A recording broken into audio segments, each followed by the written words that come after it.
were just about to talk with Erin about how she discovered the plant, why, and what the plant really means to her and her journey to get to the Garden Society. So why don't we pick up there?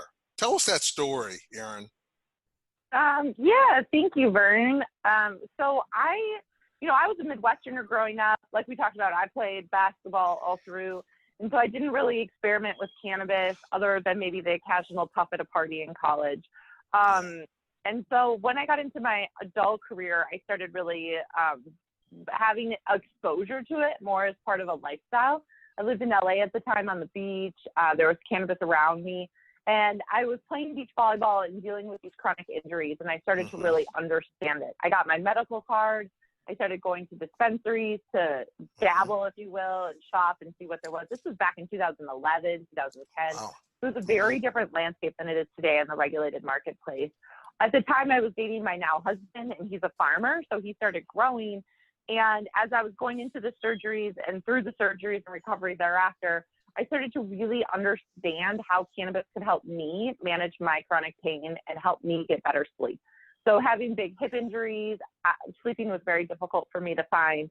Absolutely. As we talked about our project with Constellation, at the time I was actually working for Henkel. So I was having a very stressful, as it was, steep career at Henkel, where I ended up running a $100 million business.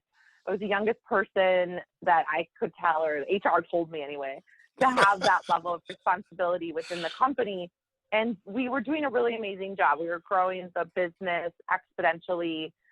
If anybody knows me, I have a little bit of neurotic energy, but I was putting full throttle into the project with Constellation, into my job at Henkel, and at the same time trying to be a good wife, trying to be a friend, trying to be present for everyone and everything, and also trying to start a family.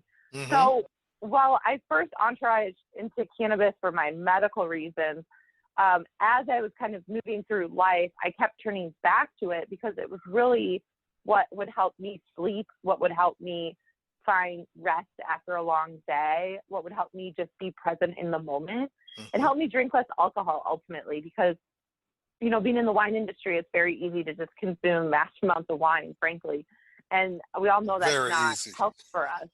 Yeah. And so what really happened that sparked Garden Society is I had, like, you know, as an engineer, and I like to craft, and I don't know, Carly will tell you I'm kind of overly creative sometimes, but I was like tinkering and making hash and oils and edibles and all these things in my kitchen. So I had a little laboratory.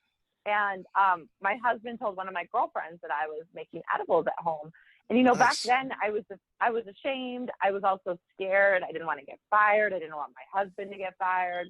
We didn't want to lose our project with Constellation. So there was a lot of stigma around it. And I didn't tell people what I was doing. And my friend found out, and she's like, oh, I want to come over. And then a couple more friends, I want to come over. I want to come over. So I ended up having these, like, basically unintentional monthly gatherings of girlfriends in my house to make edibles. And we called them high holiday baking parties at the time. And they started growing in size. And what I realized, it got to be the largest party. There was like about 50 women there. I had just had a miscarriage. Wow. I just landed back from China. You know, my husband and I were really trying to have a family, and I had just won Business of the Year at Henkel. So I just had this kind of monumental milestone. And I looked out and I realized, I had this aha moment where I realized for the first time I had friends. I traveled so much, and I had been so, like, consumed with my outside world that I didn't realize I had a community that I did when I really needed the support I needed. So for cannabis to make me realize I had this community of women who supported me was really profound. I also realized I was normal.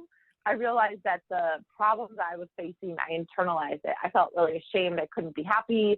I had all this external success, but I was really miserable. And I was trying to balance those feelings within me. And I realized that these feelings were just normal feelings that women have because of all the pressures on women. Because my friends had the same feelings that I did. And I realized that all those women were there because I wanted to learn about weed.